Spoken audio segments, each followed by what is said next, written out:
Hello students, today I am going to explain you chapter 4 in the Kingdom of Fools from your book Moments. This is a story about the foolish king and his minister. In the Kingdom of Fools, both the king and the minister were idiots.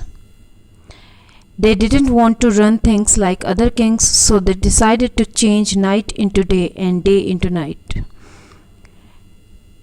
Kingdom of Fools, यहाँ पर हमें city का नाम नहीं बताया गया because it is totally a fiction, काल्पनिक कहानी है ये.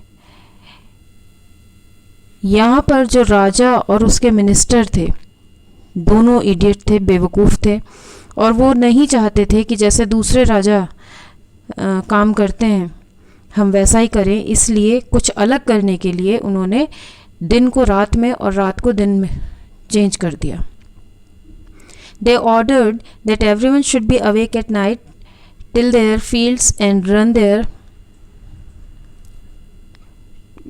their businesses only after dark and go to bed as soon as the sun came up. उन्होंने ये रूल बनाया, ऑर्डर दिया कि हर किसी को रात में जागना होगा, अवेक एट नाइट, और उन्हें खेतों में काम करना है या अपने बिजनेस चलाना है वो सिर्फ और सिर्फ रात को अंधेरा होने के बाद रात में कर पाएंगे. और जैसे ही सूर्योदय होगा, सूरज निकलेगा, उन्हें सो जाना पड़ेगा. Anyone who disobeyed would be punished with death. और जो कोई भी उनका कहना नहीं मानेगा उसको पनिशमेंट दी जाएगी, उसको मौत की सज़ा दी जाएगी. The people did as they were told for fear of death. और लोगों ने मरने के डर से, मौत के डर से वही किया जो राजा ने ऑर्डर दिया था. The king and the minister were delighted at the success of their project. One day a guru and his disciple arrived in the city.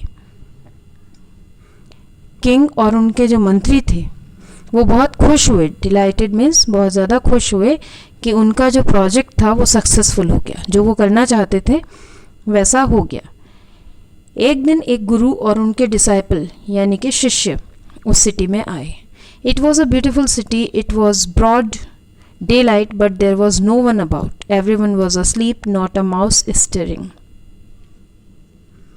City बहुत ब्यूटीफुल थी, बहुत खूबसूरत जगह थी.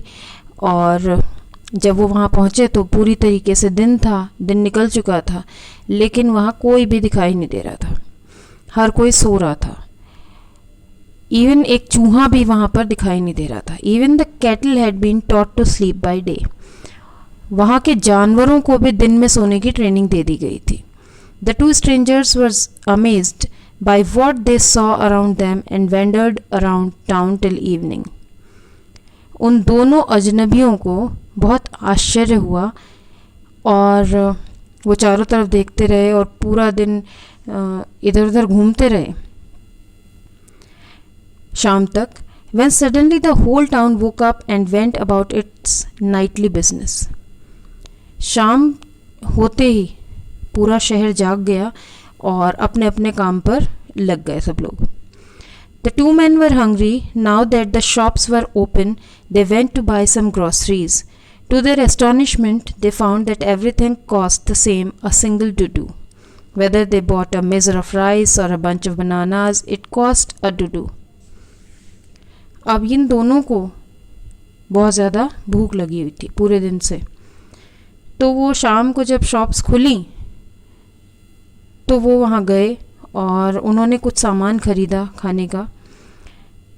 तो फिर बहुत ज़्यादा चौंक गए.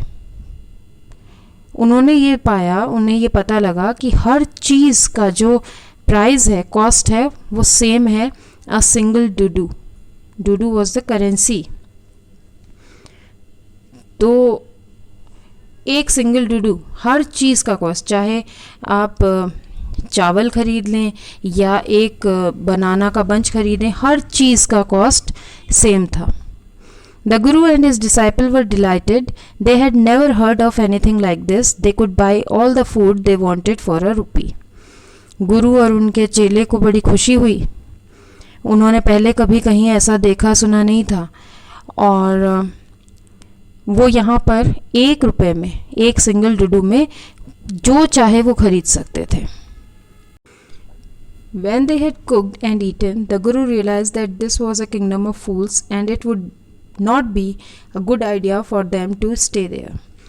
जब उन्होंने खाना बनाकर खा लिया, तब गुरु को ये रियलाइज़ हुआ कि ये जो किंगडम है ये बेवकूफ़ों की किंगडम है, राज्य है, और यहाँ पर रहना कोई बहुत अच्छी बात नहीं है, यहाँ नहीं रहना चाहिए।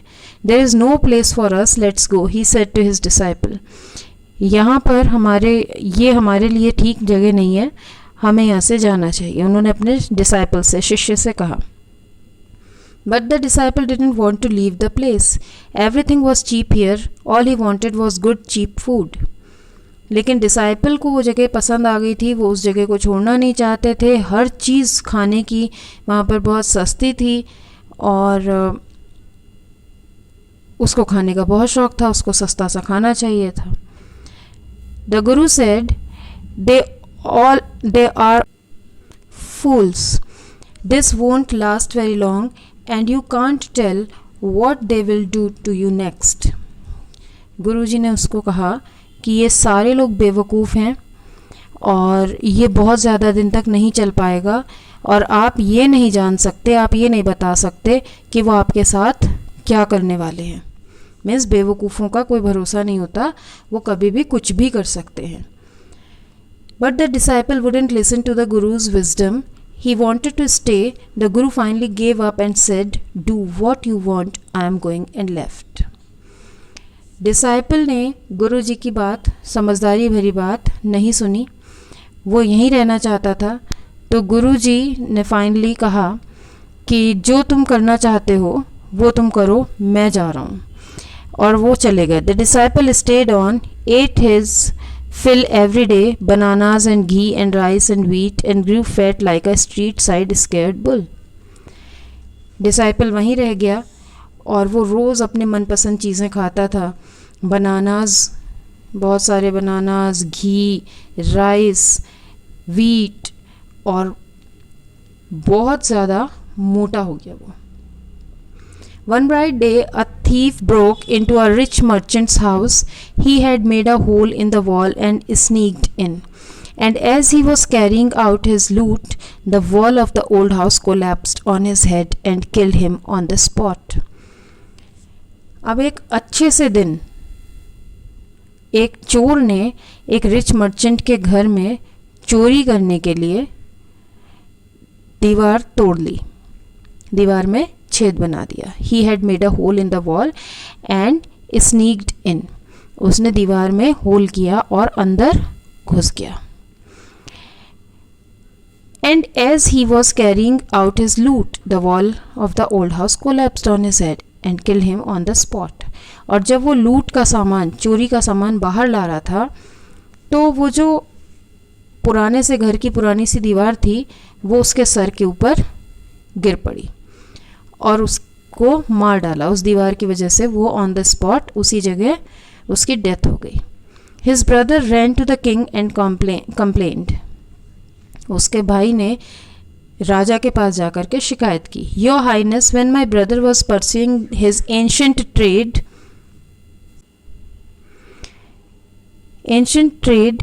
a wall fell on him and killed him. This merchant is to blame. उसके भाई ने कहा, चोर के भाई ने, कि योर हाइनेस, जब मेरा भाई अपना एंशिएंट ट्रेड मीन्स जब अपना पुश्तैनी काम कर रहा था, तो एक दीवार उसके ऊपर गिर गई और उसको मार डाला। और ये मर्चेंट के ऊपर ये इल्ज़ाम है कि इसके घर की दीवार की वजह से मेरे भाई की डेथ हो गई। He should have built a good strong wall. You must punish the wrongdoer and compensate the family for this injustice. और इसको एक अच्छी दीवार बनानी चाहिए थी, स्ट्रॉन्ग दीवार बनानी चाहिए थी। आपको इस दोषी को पनिश करना चाहिए और मेरी फैमिली को कंपनसेट करना चाहिए इस अन्याय के लिए। The king said, "Justice will be done. Don't worry," and at once summoned the owner of the house. राजा ने उसको भरोसा दिलाया कि जस्टिस न्याय ज़रूर होगा, तुम चिंता मत करो। और फ़ौरन उसने उस घर के मालिक को समन मीन्स बुलवा लिया। When the merchant arrived, the king questioned him, "What's your name?" जब मर्चेंट आया तो किंग ने उनसे पूछा कि तुम्हारा क्या नाम है। Such and such your highness, उन्होंने अपना नाम बता दिया कि मेरा नाम ये है। Were you at home when the dead man burgled your house? Yes, my lord, he broke in and the wall was weak. It fell on him. उन्होंने पूछा कि जब जो इंसान जिसकी डेथ हो गई है, जब उसने तुम्हारे घर में चोरी की तो क्या तुम घर पर थे? मर्चेंट ने कहा, यस माय लॉर्ड, मैं घर पर था। उसने मेरे घर में घुसा और जो दीवार थी वो वीक थी, वो उसके ऊपर गिर पड़ी। The accused pleads guilty, your wall killed the man's brother, you have murdered a man, we have to punish you. राजा ने कहा कि तुम दोषी हो, तुम्हारी जो दीवार है उसने इस आदमी के भाई का मर्डर कर दिया है और इसलिए तुम्हें हम सज़ा देंगे। We have to punish you. Lord, said the helpless merchant, I didn't put up the wall. It's really the fault of the man who built the wall. He didn't build it right. You should punish him. इन्होंने कहा कि महाराज, जब उनको कुछ सूझा नहीं कि अब ये तो मुझे फांसी पे चढ़ा देंगे, तो उन्होंने कहा महाराज मैंने दीवार नहीं बनाई, दीवार मेरे घर की है लेकिन मैंने नहीं बनाई, और ये उस इंसान का, असल में ये उस इंसान का दोष है जिसने ये दीवार बनाई है। उसने ये दीवार सही नहीं बनाई, इसलिए आपको उनको सज़ा देनी चाहिए, ना कि मुझे। राजा ने पूछा, हु इज़ दैट, वो कौन है? My lord, this wall was build in my father's time, I know the man, he is an old man now, he lives nearby. उन्होंने कहा महाराज ये वॉल जो है वो मेरे फादर के टाइम पर बनी थी और मैं उनको जानता हूँ जिन्होंने ये दीवार बनाई है, वो अब बूढ़े हो चुके हैं और यहाँ पास में ही रहते हैं। The king sent out messengers to bring in the bricklayer who had built the wall. They brought him tied hand and foot. राजा ने अपने जो मैसेंजर्स थे उनको भेजा कि ब्रिकलेयर को बुलाकर लाओ जिसने दीवार बनाई है, और मैसेंजर्स उनको उनके हाथ और पैर दोनों बांध कर लेकर आए। You there, did you build this man's wall in his father's time? Yes, my lord, I did. राजा ने पूछा कि क्या तुमने इनकी दीवार इनके फादर के टाइम पर बनाई थी? उन्होंने कहा, यस माय लॉर्ड, मैंने ही बनाई थी, आई डिड, मैंने बनाई थी। What kind of wall is this that you build? It has fallen on a poor man and killed him. You have murdered him. We have to punish you by death.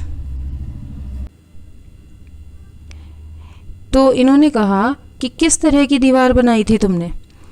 ये दीवार जो है वो एक बेचारे आदमी के ऊपर गिर पड़ी और उसको मार डाला और तुमने उसका मर्डर किया है, तो तुम्हें हमें मौत की सज़ा देनी होगी। Before the king could order the execution, the poor bricklayer pleaded, Please listen to me before you give your orders. It's true, I built this wall and it was no good.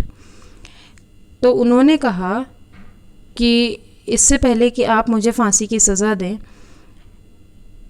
मेरी एक विनती है, please listen to me before you give your orders, कि मुझे मेरी पहले बात सुन लीजिए अपने ऑर्डर देने से पहले। इट्स ट्रू, ये सही है कि मैंने ये दीवार बनाई है और ये बहुत अच्छी नहीं है, but that was because my mind was not on it, और ये इसलिए हुआ क्योंकि मेरा ध्यान उस वक्त काम पर नहीं था। I remember very well a dancing girl who was going up and down that street all day with her anklets jingling.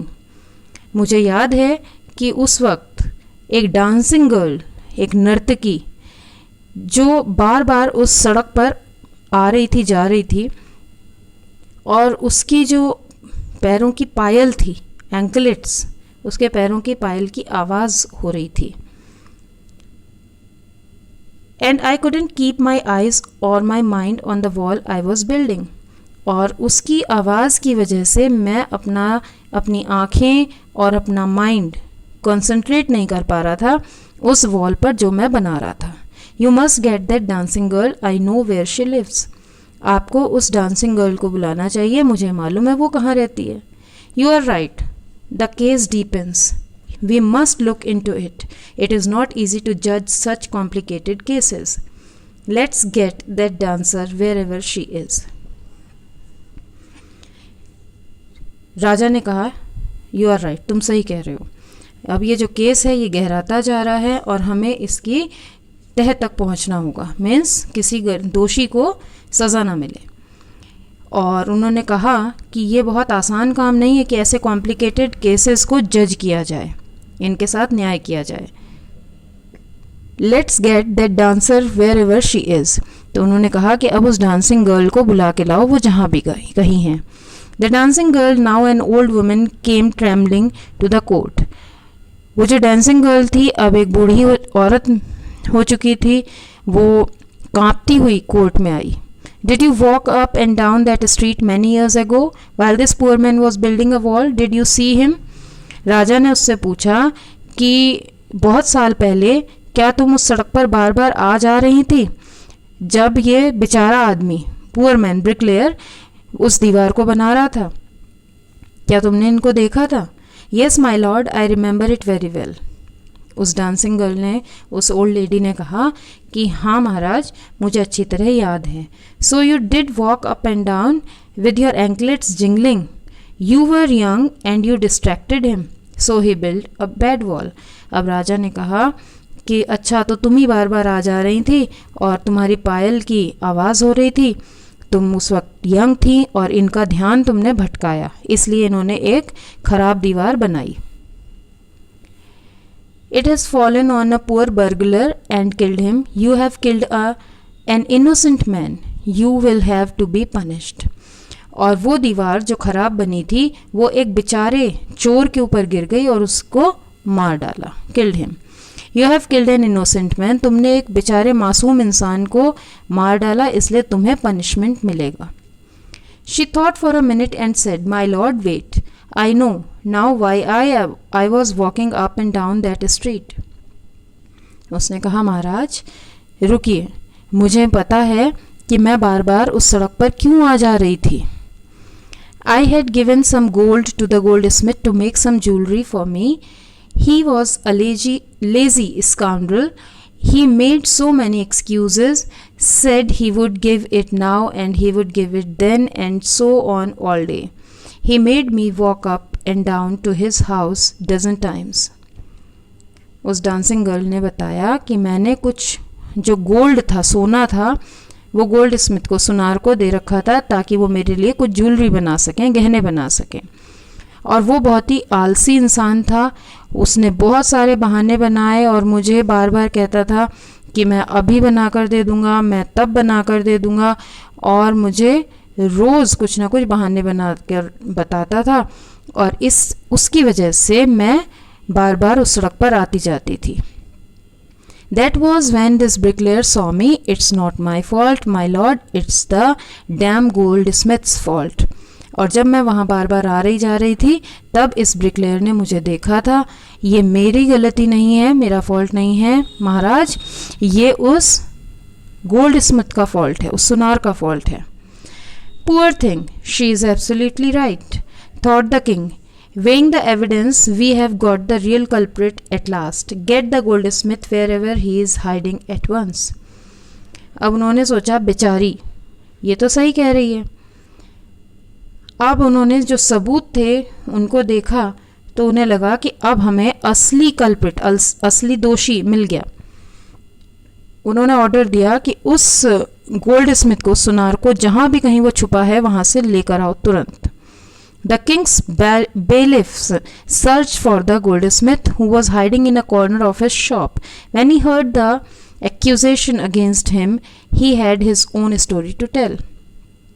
राजा के जो सिपाही थे, दूत थे, वो गोल्ड स्मिथ को ढूंढने निकले और उनको वो मिला अपनी ही दुकान के एक कोने में छुपा हुआ। डर की वजह से वो छुप गया था। और जब उसके ऊपर इल्ज़ाम लगाए गए, जब उसने सुना तो उसके पास भी एक कहानी थी बताने के लिए.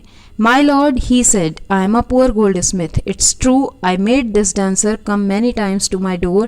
I gave her excuses because I couldn't finish making her jewelry before I finished the rich merchant's orders.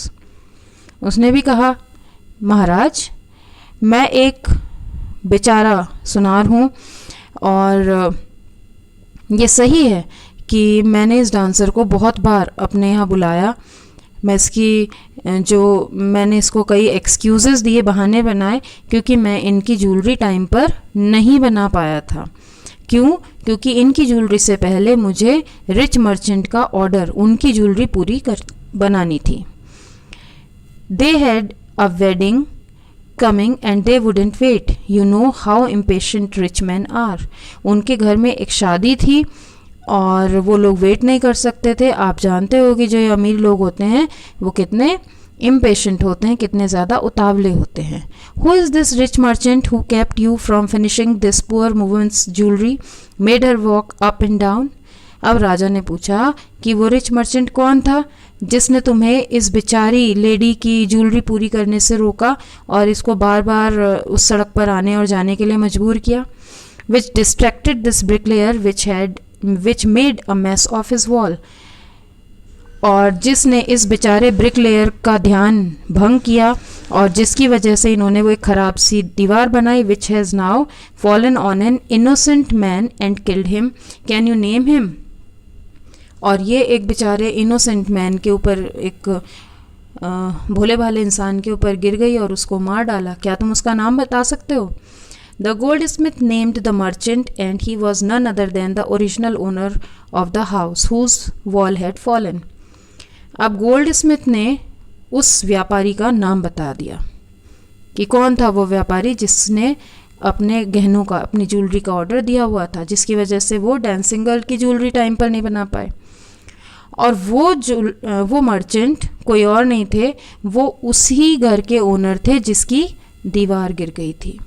Now justice had come full circle, thought the king. Back to the merchant. When he was rudely summoned back to the court, he arrived crying, "It wasn't me, but my father who ordered the jewelry. He is dead. I am innocent."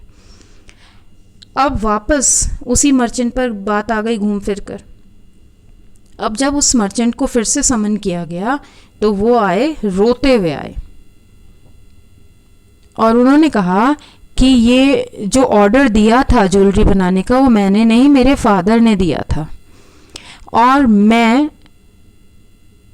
अब वो उनकी death हो चुकी है, वो तो अब है नहीं, तो मैं तो इनोसेंट हूँ, मेरी कोई गलती नहीं है. But the king consulted his minister and ruled decisively.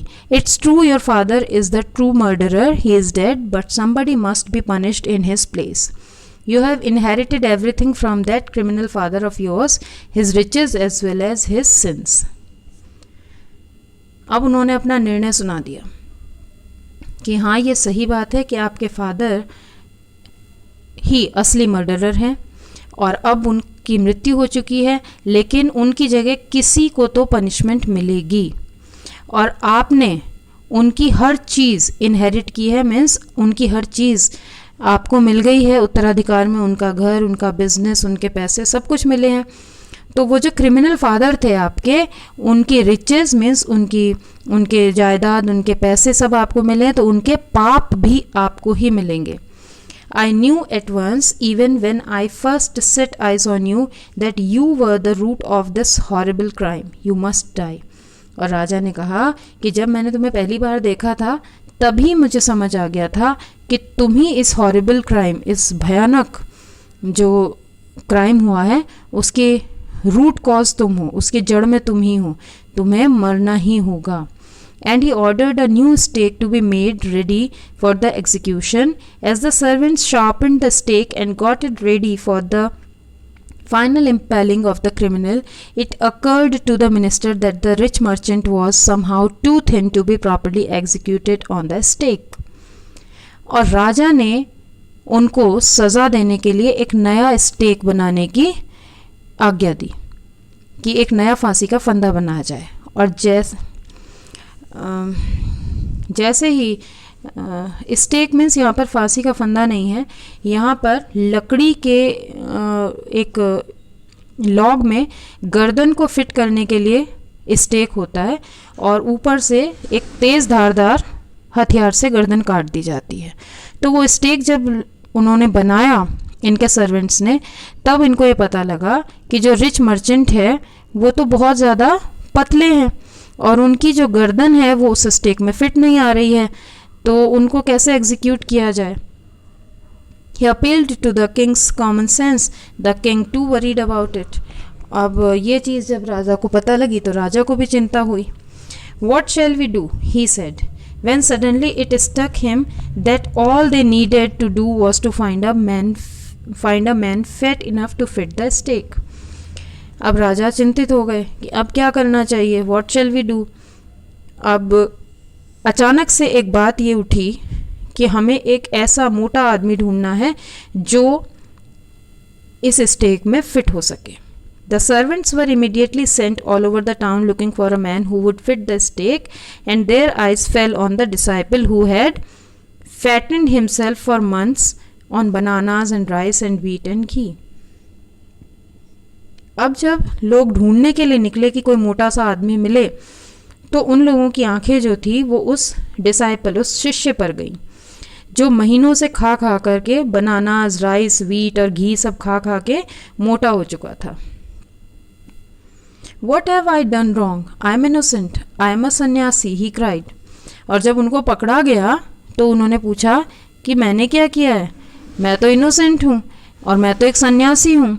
That may be true, but it's the royal decree that we should find a man fat enough to fit the stake, they said, and carried him to the place of execution. उन्होंने कहा कि हाँ ठीक है, ये सच है, लेकिन ये शाही आदेश है, राजा का आदेश है कि हमें एक इतना मोटा ताज़ा सा आदमी ढूंढना है जो स्टेक को फिट कर सके, और उनको उस एग्जीक्यूशन की जगह पर ले गए। He remembered his wise guru's words, "This is a city of fools, you don't know what they will do next." While he was waiting for death, he prayed to his guru in his heart, asking him to hear his cry wherever he was. अब जब ये मुसीबत में फंस गए तो इन्हें इनके गुरु की याद आई कि उन्होंने कहा था कि ये शहर जो है वो बेवकूफ़ों का शहर है और तुम कभी नहीं जान पाओगे कि इनका नेक्स्ट स्टेप क्या है, ये तुम्हारे साथ क्या करने वाले हैं। अब जब वो अपनी डेथ का इंतज़ार कर रहा था शिष्य, तो उसने अपने दिल में अपने गुरु से प्रेयर करनी शुरू की। उनसे कहा कि आप जहाँ भी कहीं हैं मेरी हेल्प करने के लिए आ जाइए। The Guru saw everything in a vision. He had magic powers. He could see far and he could see the future as he could see the present and the past. अब जो गुरु जी थे उन्होंने अपनी दिव्य दृष्टि से सब कुछ देख लिया। उनके पास मैजिकल पावर्स थी और वो जैसे प्रेजेंट अपना अभी जो वर्तमान है, जो कुछ हो रहा है वो देख सकते हैं, ऐसे ही वो फ्यूचर और पास्ट भी देख सकते थे। He arrived at once to save his disciple who had got himself into such a scrape through love of food. और वो अपने उस शिष्य को बचाने के लिए फ़ौरन पहुंच गए जिसने सिर्फ खाने के लिए अपने आप को इतनी मुसीबत में डाल दिया था। As soon as he arrived, he scolded the disciple and told him something in a whisper. Then he went to the king and addressed him, "O wisest of kings, who is greater, the guru or the disciple?" जैसे ही वो पहुँचे उन्होंने पहले तो शिष्य को बहुत ज़्यादा डांटा, उसके बाद उन्होंने उसको धीरे से कुछ उनके कान में कुछ कहा। इसके बाद वो राजा के पास पहुँचे और उनसे कहा कि हे बुद्धिमान राजा, कौन बड़ा है, गुरु या उनका शिष्य? Of course the guru, no doubt about it. Why do you ask? तो राजा ने कहा कि गुरु ही बड़े होते हैं, इसमें तो कोई शक ही नहीं है, कोई डाउट नहीं है, तो पर आपने ऐसा क्यों पूछा? Then put me to the stake first, put my disciple to death after me. तो गुरुजी ने कहा कि पहले मुझे स्टेक पर ले जाओ, पहले मुझे मारो और मेरे शिष्य को मेरे बाद मृत्युदंड देना। When the disciple heard this, he understood and began to clamor, "Me first, you brought me here first, put me to death first, not him." अब जब डिसाइपल ने अपने गुरुजी की बात सुनी तो वो समझ गए प्लान क्या है और उन्होंने चिल्लाना शुरू कर दिया, नहीं पहले मैं, आप लोग पहले मुझे यहाँ पर लेकर आए हो, पहले मुझे मौत की सज़ा दो, इन्हें नहीं। The guru and the disciple now got into a fight about who should go first. The king was puzzled by his behavior. He asked the Guru, "Why do you want to die?" He chose him because we needed a fat man for the stake. अब गुरु और जो disciple शिष्य हैं उन दोनों में वहाँ पर एक फाइट, लड़ाई शुरू हो गई कि उन दोनों में से पहले कौन मरेगा। अब जो किंग थे वो पजल्ड हो गए, मीन्स उनकी कुछ समझ में नहीं आ रहा था। उन्होंने गुरुजी से पूछा कि आप क्यों मरना चाहते हो? हमने इनको, आपके शिष्य को, इसलिए चुना क्योंकि हमें एक मोटा आदमी चाहिए था जो स्टेक को फिट कर सके। You shouldn't ask me such questions, put me to death first, replied the guru. गुरु जी ने कहा कि आप मुझसे इस तरह के प्रश्न मत पूछो, क्वेश्चंस मत पूछो, बस मुझे फ़ौरन मौत की सज़ा दे दो। Why, there is some mystery here, as a wise man you must make me understand. अब राजा को शक हुआ, उन्होंने कहा कि इसमें कुछ ना कुछ तो राज है, मिस्ट्री है, और एक बुद्धिमान व्यक्ति होने के नाते आपको मुझे ये समझाना पड़ेगा। Will you promise to put me to death if I tell you? asked the Guru. The king gave him his solemn word. The Guru took him aside out of the servant's earshot and whispered to him.